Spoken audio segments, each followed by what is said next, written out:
Okay, now we're going to do one that I've wanted to do for a long time now on Tales from the Campfire about a magic carpet ride. It's just one of those minutia things on the side, but it's something that fits in somewhat. Here I am in the city of Cholt, and this city is actually the lost city of Cholt. They're a place that got separated long ago, but not too long ago. But then this city here is surrounded and on an island that would be that lost island that time forgot, like is what is seen in King Kong, where all these giant dinosaur creatures were still alive and so on. Well, King Kong was supposed to have been Gigantopithecus, and Gigantopithecus was never any bit that size off of it, although Titanoboa got incredibly huge and would have been a extreme rival, in fact, a great problem for Australopithecus in any of its forms.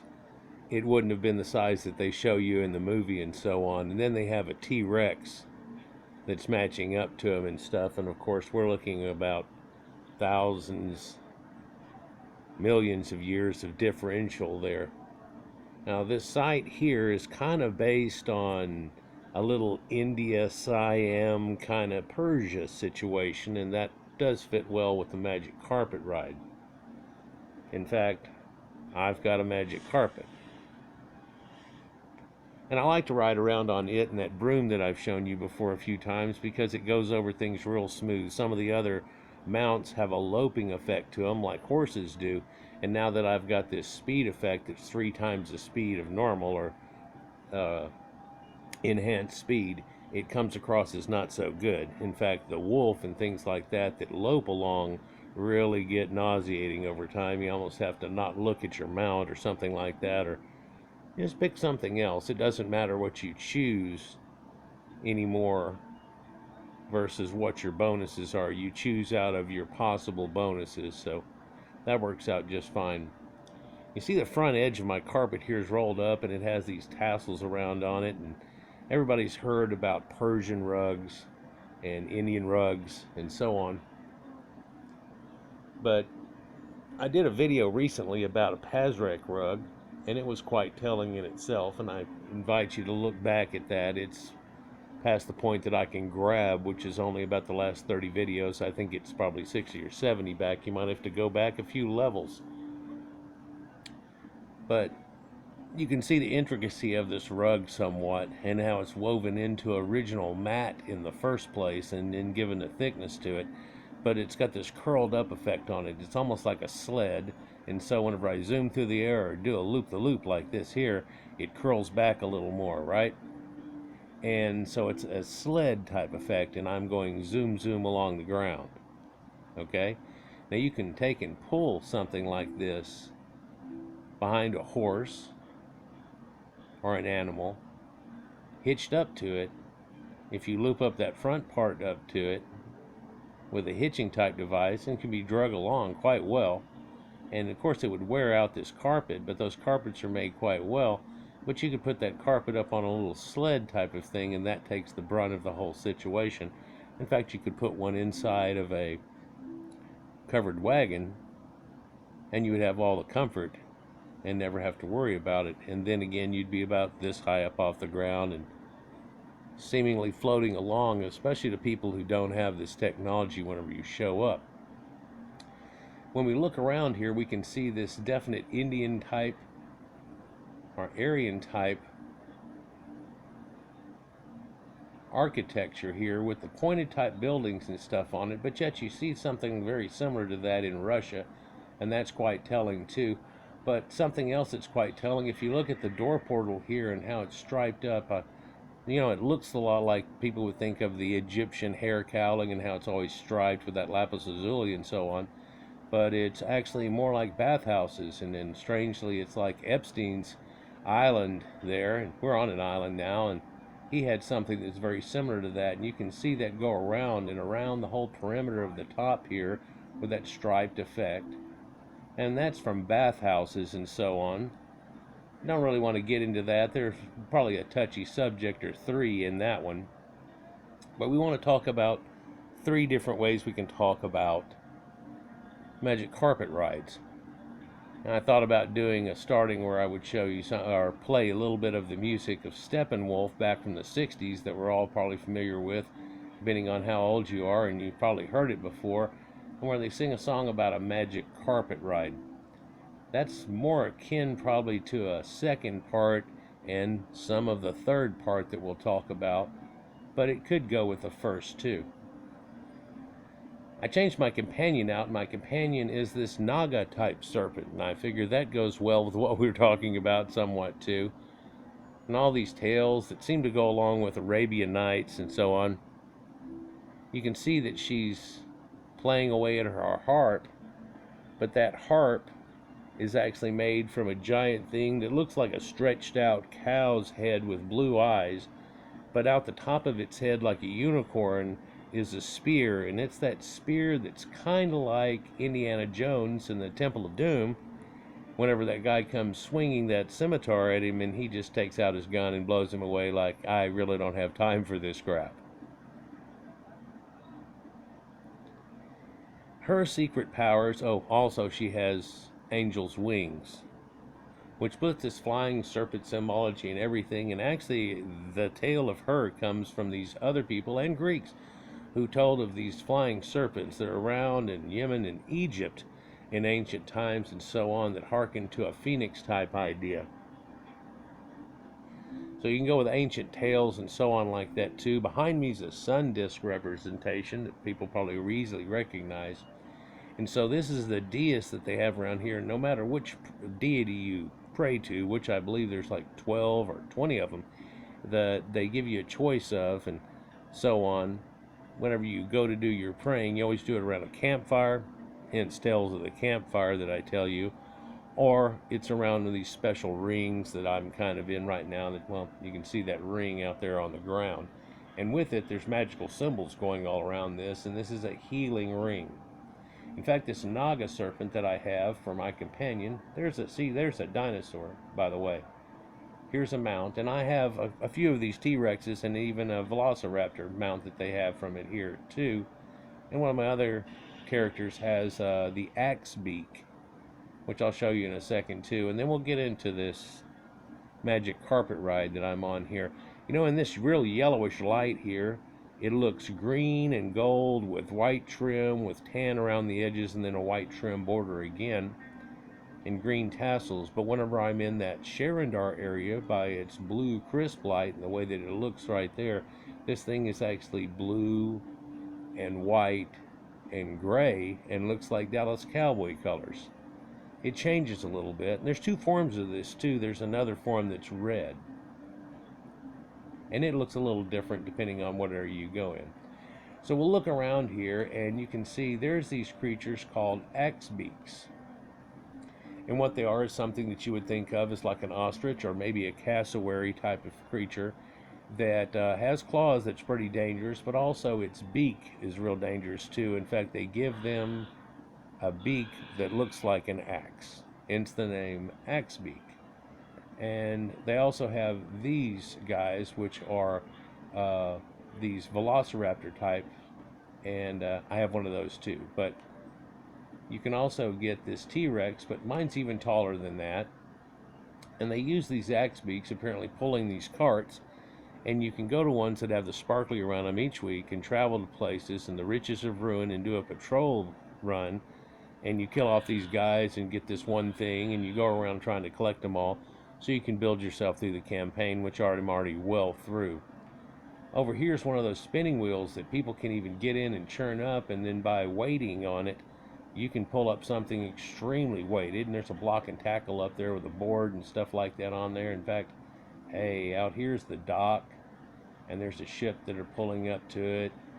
Here's this swashbuckling guy. Yep, he's the sunburnt sailor merchant. Looks like an Australian though, doesn't he? Kind of funny, but he's got a Lafayette type hat on too. Anyhow, so this dock here, what we have is a ship that's crashed out there in the distance, right there to the right, and that's actually our ship, because when we showed up here, there was an ancient dragon turtle. Yeah, it's on the old Phoenician maps where they used to try to fool people and tell them not to go where they merchant to, and yeah, there's an ancient dragon turtle. It's been even found on a few maps because India had this thing about turtles, and there's an ancient belief in all of that area in the what you would call Mu, I guess, that we're all on the back of a turtle on a giant island because it's surrounded with water.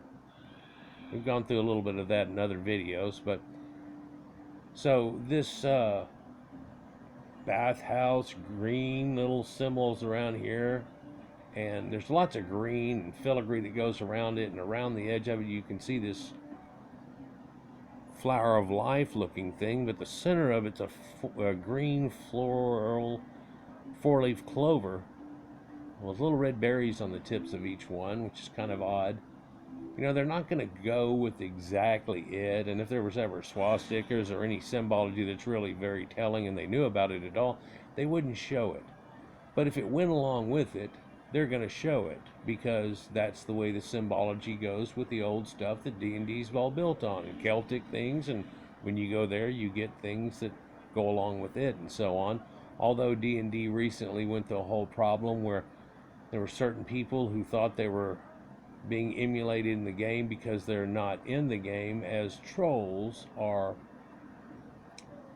orcs, because the orcs are uncivilized and all kinds of stuff, and it really became an issue, not issue, and kind of hilarious, but actually it's kind of sad.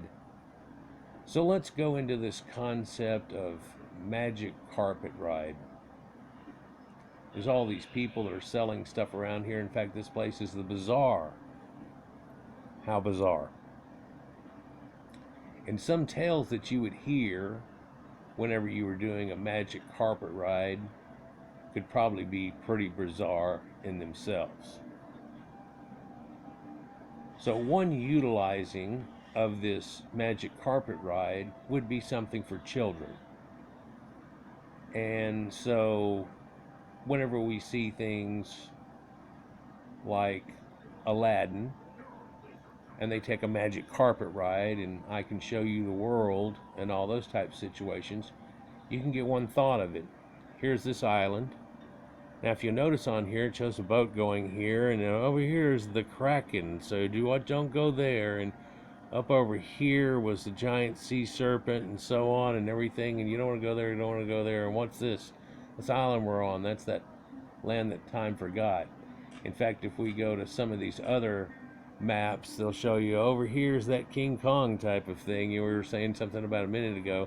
Down here are these giant insect creatures and so on, and dragon bones down there, and all kinds of things that are listed off the edge of the map of the world. And when you get up to cold areas, there's this Australopithecus Yeti type thing, and yeah, that's in the game too. All these things are kept in the game. The Eye of the Beholder down here, and then Loth, the Spider Queen, it's half spider, half queen, and then this dune type creature right here that is aboleth, and it makes caverns beneath the earth. See, whenever they saw big caverns beneath the earth, they thought, well, this thing eats rock.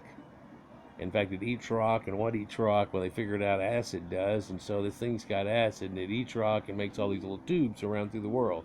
Kind of like the little tubes above its head that it kind of shows in a labyrinth that you can get lost in.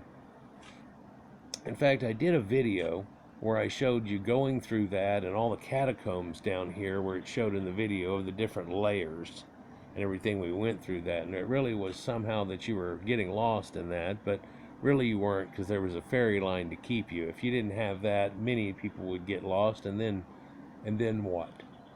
You know? Up here too, telling somewhat about the Yeti type situation, there's this icebergs which lead to another land. You know, and that's kind of how you have to go, and the only way across it, like maybe across to North America.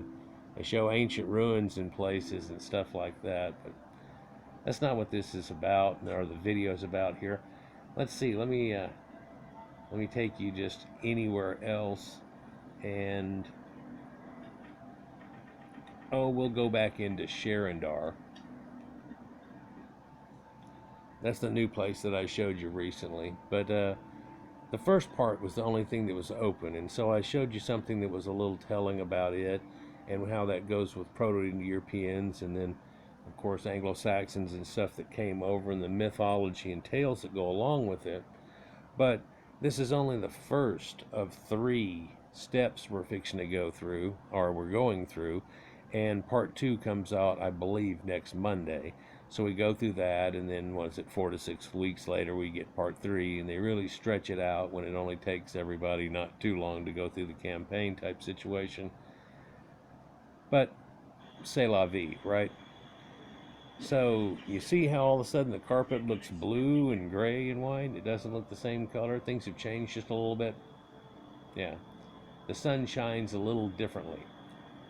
And so here we have Sharazad, and it has all types of sacred geometry and stuff. They're building these buildings which don't look too much different.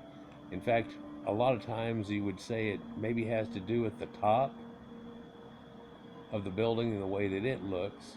Of course, this group of people has real pointy buildings in some of these guys, and there's a dome over there that looks not too different.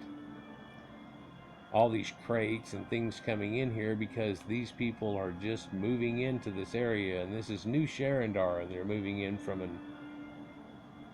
different area, which we call Old Sharazad, and they've renamed this New Sharazad.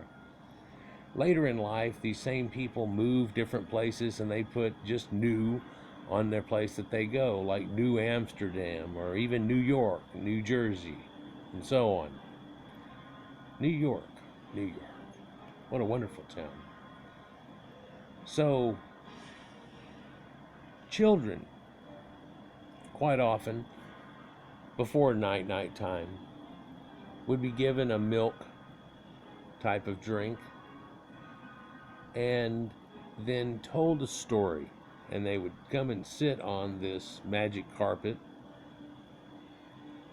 and their father might tell them a tale of faraway lands, or perhaps that carpet even rises up in the air. And I want you to picture it, kids, and what it would look like when you're looking down, like that time you were on top of the house, but you're on the carpet, but it looks like that, and then you go even higher and higher, but you're safe because you're on the magic carpet, and we're going to go down the road. Now, you remember when we went all the way to the market? We're going to fly into town, and you could picture these things as he describes them to you, and children would be affixed into every word that's said until one by one they'd all nod off, and then the parents would pick them up and take them into their beds, and then they would not remember quite what happened when they woke up, but somehow magically they were safe in their parents and in their bed, and so on.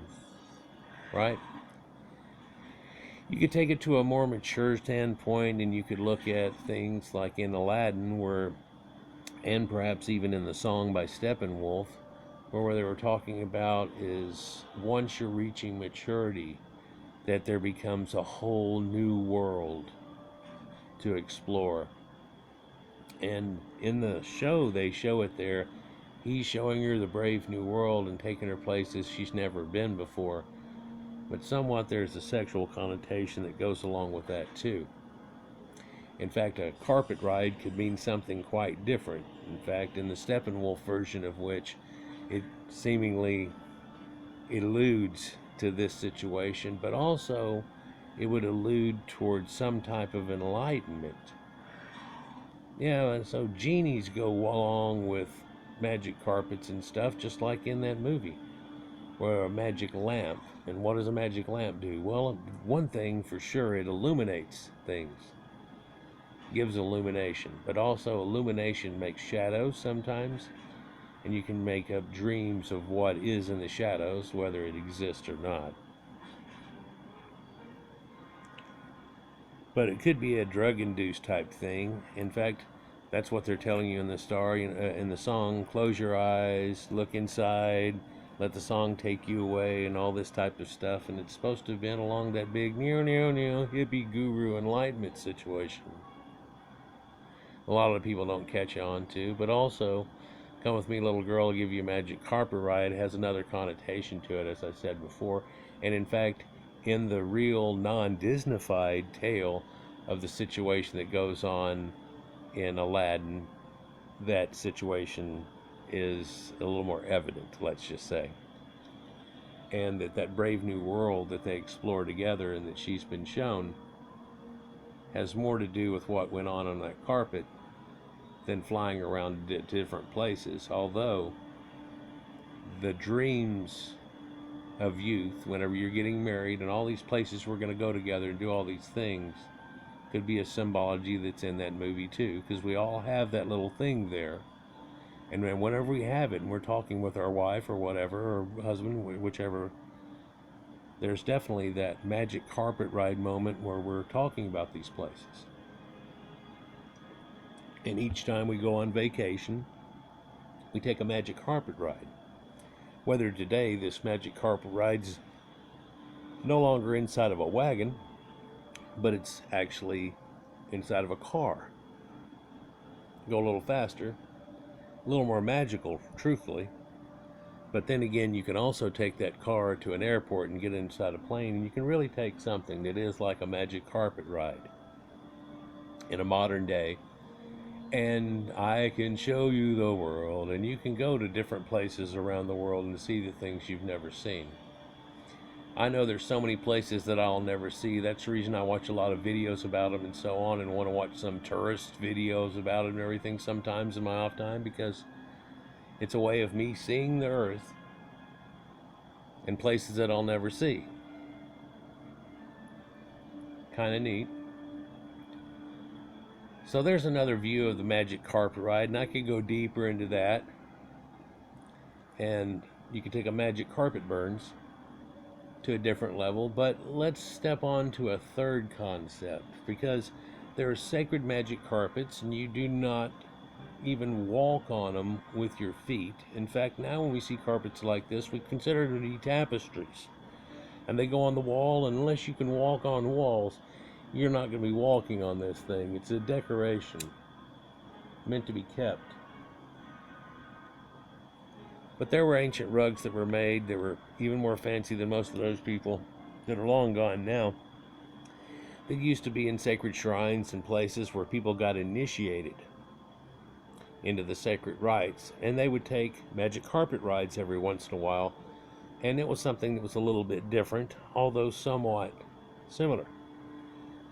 For in the ancient tales, these guys would come in and take their feet off and do things, all be washed way before they go to it and do these situations. Anyhow, they come into it, and in the initiate, they are told to drink these libations all together, and everybody starts having this little party thing, and they all get together here on the magic carpet.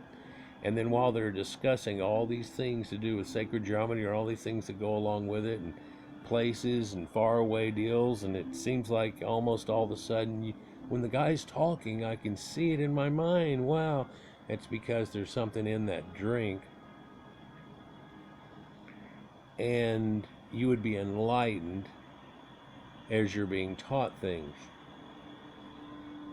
One situation this was used in the ancient Hashasin, which is where we get the word assassin from, and the people of Shangri-La, and how that works together for in their sacred initiation rites. At one point in there, whenever they have made it through, what actually happens is they take a magic carpet ride, and then after they do their initiation carpet ride, they drink some more, and then everybody passes out. When they wake up, they've all been taken someplace that's set up like a Garden of Eden with peacocks in it, and these naked, almost naked women that are all there to help care for them and everything, and they're led to believe that they all died and this is heaven and Shangri-La, and well there will be when everything's all over with, and da da da da da, and oh, do this, do that, and drink with me, and da da da, and next thing you know, they all pass out again. When they pass out, they take them again back into their original place,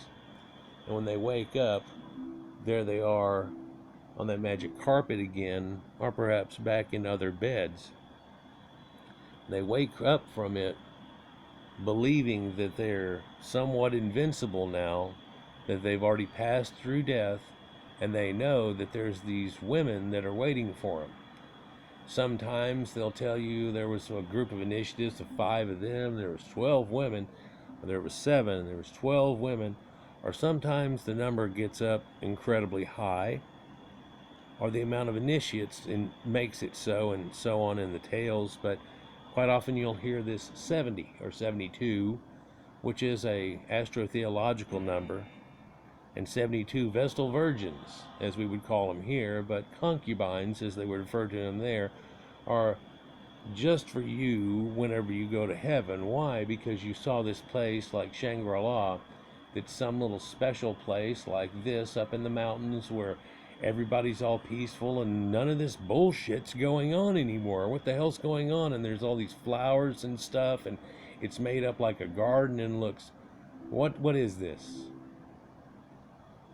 And then they're taken away from that, but then they're given that to them as a promise. And because of that, they're willing to do all kinds of things. In fact, become an assassin, effectively a ninja to these people. Because whenever they do die, they're going to be right there with those chicks again, aren't they? So everything's going to be just fine. These initiates, and it's done in certain ways. So there's 3 looks, and probably not all, of what's been told about a magic carpet ride and how that all works with it. But some of the people that had to do with magic carpet rides and their procurement of that ideal, which was taken further and further and into the 1001 Arabian Nights and so on, also through the Pazric culture, and you can see theirs, for they used to take and bind their same thing up, and the reason that's rolled up on the front is just like a sleeping bag, you roll that thing up from there. But they'd have all their paraphernalia and crap in the inside of it. This is pretty much like a sleeping bag type situation for them, and they'd roll it all up and it would go on the back of their horse, which has strange kindances with this unicorn that's over here, and they would utilize it in that way. And they had these special little tents that they had, which didn't take too much space to do, and pop-up pup tents. And we've heard about the ancient Scythians utilizing their magic carpet ride in a very similar type of fashion. Anyhow, I thought I would just brush upon that aspect and the magic carpet ride. I heard the song again and I go, yeah, like months ago I said something about it and was going to do a video about it, and yes, why not do it again? Come on, little girl with me. Fantasy will set you free. Anyhow, like, share, and subscribe, and enjoy, and we'll go on to more revealing videos. Peace.